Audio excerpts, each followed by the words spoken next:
All right, so in this video, we're going to be talking about the origin of quadratics, where they come from, and the process of foiling. So before we jump on to quadratics, let's just recap linear functions.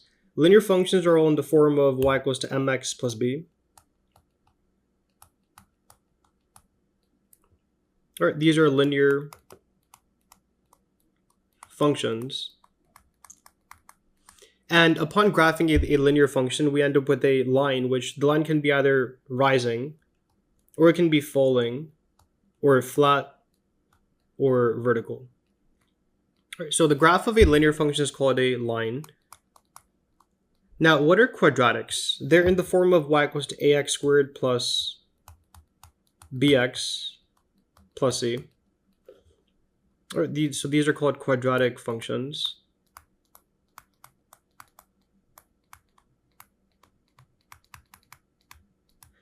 And upon graphing a quadratic, we end up with a parabola.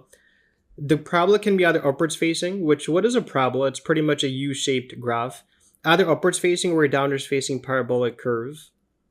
So again, upon graphing a quadratic, we end up with this is just a name for the graph of a quadratic, a parabola. And whether the graph is upwards facing or downwards facing, that depends on the a term. If the a term is positive, then you have an upwards facing parabolic curve. And if the a term is negative, then you end up with a downwards facing parabolic curve.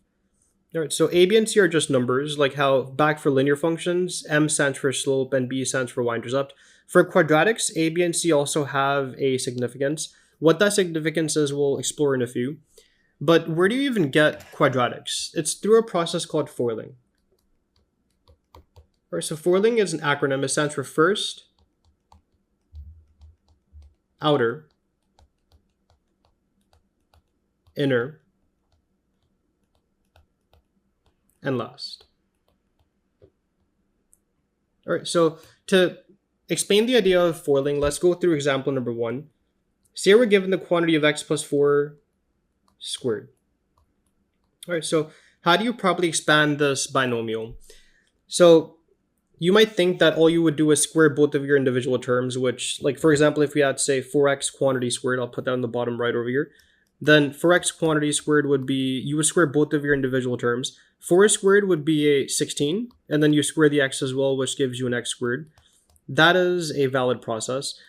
Would you do the same for this, for number 1 over here? Would you square the x and square the 4 as well? Which, let's do it. We have x squared should be an x squared, and then plus we have 4 squared would be a 16. Would this be correct? No. All right, so to properly expand this binomial over here, think whenever you're squaring some base, like say we have a 7 squared, you're multiplying 7 by itself 2 times. 7 times 7. Same thing you would do for this. We have x plus 4 times itself. Now, what the question is that how do you properly expand this type of a product? We have the same factor times itself. And why these are called factors, I'll go over in a few. But we have the product of 2 different quantities over here. This process would be called foiling, which all you would do is take your first term in the first parentheses, which is your x, and multiply by both terms in your second parentheses. All right, so we have x times x, which should be an x squared. Right, so don't confuse x times x with x plus x. X plus x would be a 2x, but x times x would be an x squared. And then you do x times 4, which is a 4x. And then once you're done with the first term in the first parentheses, you then move on to your second term, which 4 times x would be a 4x again. And then 4 times 4 would be a 16. And then we can combine like terms, let's do that. We have a 4x, and 4x gives you an 8x. And then bring down as your 16.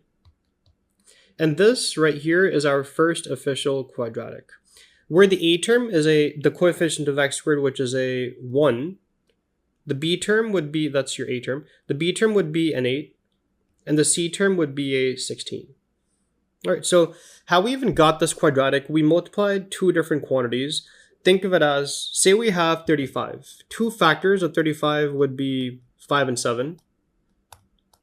These are 5 and 7 are both factors of 35. Similarly, upon multiplying these two factors over here, we end up with that quadratic. Therefore, these both are called factors of our quadratic function at the end. And how do we even get the quadratic that we have right here? We multiplied two different quantities, and these quantities are nothing more than just linear functions. This is in the form of y equals to mx plus b, where the m value is a 1 and the b value is a 4. The product of two linear functions gives you a quadratic, which is what we have right here. All right, so now would both factors have to be the same for you to end up with a quadratic? No. Which takes us to example number 2. Say we're given 2x minus 3 times 4x plus 1.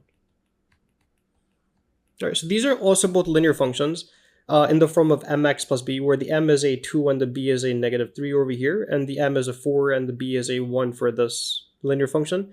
Their product will also give you a quadratic, and both factors are not the same, right? So it's the same process, which is foiling.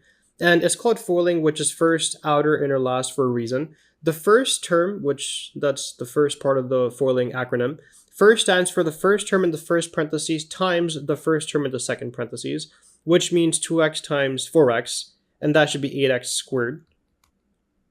And then the O stands for outer, which that would just be the outer terms. The outer term in the outer term in the first parentheses is a 2x, and the outer term in the second parentheses is a 1, which 2x times 1 gives you a 2x.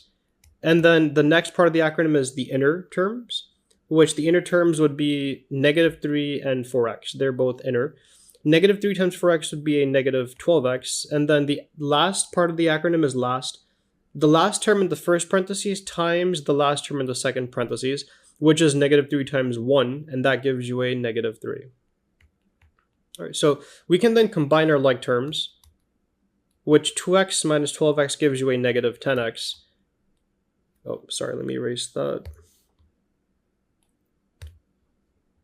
And then you bring down as your constant, and this is our second quadratic, where the a term is an 8, the b term is a negative 10, and the c term is a negative 3.